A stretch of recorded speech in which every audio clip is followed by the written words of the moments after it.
Baiklah, Assalamualaikum warahmatullahi wabarakatuh. Selamat siang, mudah-mudahan kita sehat selalu. Kali ini pertemuan pertama kita dengan mata kuliah Bahasa Indonesia yang akan diajar oleh saya sendiri, Bapak Hari Atmaja MPD. Kita lanjut, ini biodata saya. Bisa Anda lihat di situ. Nama saya Hari Atmaja MPD, tempat tanggal lahir saya Arga Makmur 13 Juni 1992, email saya harifarajik@gmail.com, agama saya Islam, nomor telepon juga bisa Anda lihat di situ, alamat saya juga bisa dilihat di situ. Saya tinggal di Perumahan Singgah Barat, Kota Bengkulu. Oke, definisi mata kuliah. Di mata kuliah ini menguraikan tentang tata bahasa, bagaimana letak-letak kata, frasa, klausa menjadi susunan kalimat dalam karangan ilmiah. Yang kita tahu kalian sudah pasti pernah membuat karangan ilmiah. Juga dipelajari tentang komunikasi dan menulis laporan karangan ilmiah dengan menggunakan bahasa yang baik dan benar. Karena konsep bahasa yang baik dan benar itu bahasa yang sesuai dengan situasinya dan sesuai dengan kaidah atau aturan bahasa Indonesia. Oke, ada banyak aturan yang mungkin harus kalian patuhi nanti di kelas, ya, di pertemuan tatap muka kita. Yang pertama, keterlambatan mahasiswa maksimal 5 menit, berpakaian rapi, sopan dan bersepatu, mengumpulkan tugas dan melaksanakan presentasi sesuai dengan jadwal yang telah ditentukan. Artinya nanti kita ada tugas, jadi tidak boleh lewat dari itu dan lewat dari waktu yang telah ditentukan. Setiap mahasiswa wajib mempunyai materi perkuliahan. Mahasiswa yang tidak mempunyai materi perkuliahan disilakan untuk tidak mengikuti proses pembelajaran. Jadi kalian harus ada bahan referensi. Tidak mengobrol hal di luar pembelajaran. Setiap mahasiswa wajib membaca dan membuat peta konsep materi perkuliahan untuk setiap kali pertemuan. Ya. Setiap kelompok diskusi wajib mempresentasikan materi yang telah ditentukan dan kelompok lain menanggapi kelompok presentasinya. Jadi nanti ada metode diskusi kita akan jalani. Izin keluar dari ruang pembelajaran paling lama 5 menit, tidak lebih dari 1 orang secara bersamaan, tidak menggunakan HP pada saat pembelajaran berlangsung kecuali dipersilakan atau ada telepon yang sangat penting. Itulah aturan-aturan tertulis yang mungkin akan kalian patuhi. Nah, pertanyaannya, mengapa perlu pengajaran bahasa Indonesia di perguruan tinggi? Mungkin mahasiswa sekalian pasti akan, karena kita orang Indonesia. Karena ada yang banyak bilang pasti karena kewajiban, makanya perlu menanamkan prinsip bahwa kita memang perlu mempelajari itu karena banyak sekali ilmu-ilmu yang disiplin-disiplin ilmu yang memerlukan bahasa Indonesia untuk meluapkan idenya, ya, atau gagasannya dalam bentuk tulisan atau dalam bentuk lisan dengan menggunakan bahasa yang baik dan benar.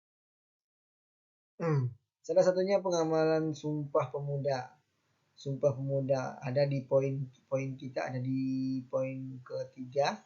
Ya, kami putra dan putri Indonesia menjunjung tinggi bahasa persatuan bahasa Indonesia. Itu salah satu juga alasannya. Terus alasan yang paling umum, ya, sudah saya rangkum menjadi 3. Mungkin ada yang merangkumnya lebih spesifik, ada yang 7, ada yang 5, tapi saya merangkumnya menjadi 3 umumnya. Pertama, sederhana. Bahasa Melayu lebih sederhana. Mengapa bahasa Melayu itu diambil menjadi bahasa Indonesia atau diangkat menjadi bahasa Indonesia? Karena dia lebih sederhana.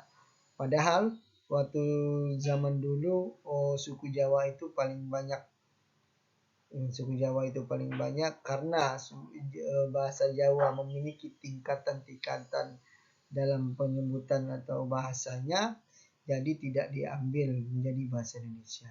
Dipakailah bahasa Melayu karena lebih sederhana. Yang kedua, lingua franca. Lingua franca dianggap menjadi diartikan sebagai bahasa perdagangan.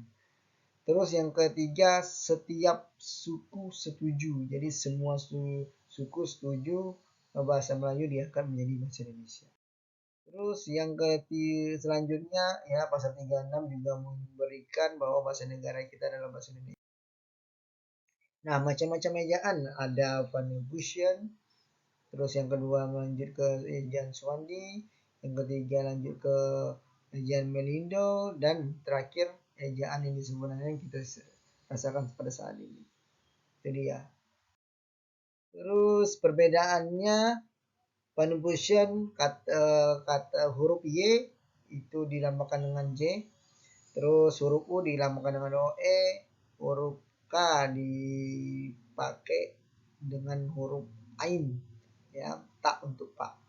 Nah, digantilah dengan yang Swandi telah merubah OE menjadi U, ya, yang Ain tidak lagi jadi tak, ya.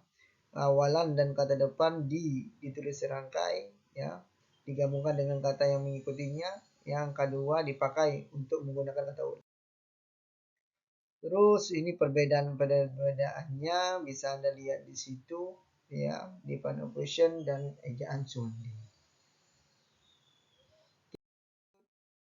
Perubahan yang terjadi di EYD dibanding ejaan Swandi. Huruf F, V, Z, Q, dan X diresmikan. Waktu dulu tidak ada huruf itu, sekarang sudah diresmikan jadi huruf bahasa Indonesia. Angka 2 tidak lagi dilambangkan kata ulang, dihapuskan. Untuk penulisannya harus ditulis berulang, diikuti dengan tanda hubung. Awalan dan ke ditulis rangkai dan kata depan di dan ke ditulis terpisah dari ke kata yang mirip. Contohnya seperti ini. Awalan di dan ke ditulis rangkai, itu contohnya. Kata depan di dan ke yang ditulis tidak dempet atau tidak serangkai, itu contoh. Ini juga perbedaan EYD, Swandi. Nah, ini lafal-lafal bakunya di AC itu disebut AC. Bisa Anda lihat di situ penyebutannya. Nah, kita lanjut ke bahasa dan fungsi bahasa. Bahasa itu adalah sarana komunikasi antara anggota masyarakat dalam menyampaikan ide dan perasaan secara lisan dan tulis. Fungsi bahasa ada 4. Bahasa sebagai ekspresi diri, ya. Bahasa sebagai alat komunikasi, bahasa sebagai integrasi dan adaptasi sosial, bahasa sebagai fungsi kontrol sosial. Di kedudukannya, bahasa Indonesia sebagai bahasa Indonesia berfungsi sebagai lambang kebanggaan nasional, harus bangga menggunakan bahasa Indonesia. Lambang identitas nasional menjadi identitas negara kita, alat pemersatu berbagai masyarakat yang berbeda-beda, alat perhubungan antar budaya dan antar daerah. Bahasa Indonesia juga disebut bahasa negara sebagai bahasa resmi kenegaraan, sebagai bahasa pengantar di dalam lembaga pendidikan, bahasa resmi dalam perhubungan tingkat nasional untuk pembangunan, bahasa resmi dalam pengembangan kebudayaan nasional dan ilmu teknologi. Batas ini mungkin itu saja yang dapat saya sampaikan, ya. Di intinya bahasa Melayu itu diangkat menjadi bahasa Indonesia karena pertama sederhana, kedua lingua franca, ketiga setiap sukunya setuju. Bahasa itu adalah sarana komunikasi, ya. Ada 4 fungsi bahasa, yaitu sebagai alat komunikasi, sebagai yang kedua alat integrasi, alat adaptasi, dan fungsi kontrol sosial. Demikian pembelajaran ini saya sampaikan. Mudah-mudahan kita sehat selalu. Terima kasih. Assalamualaikum warahmatullahi wabarakatuh.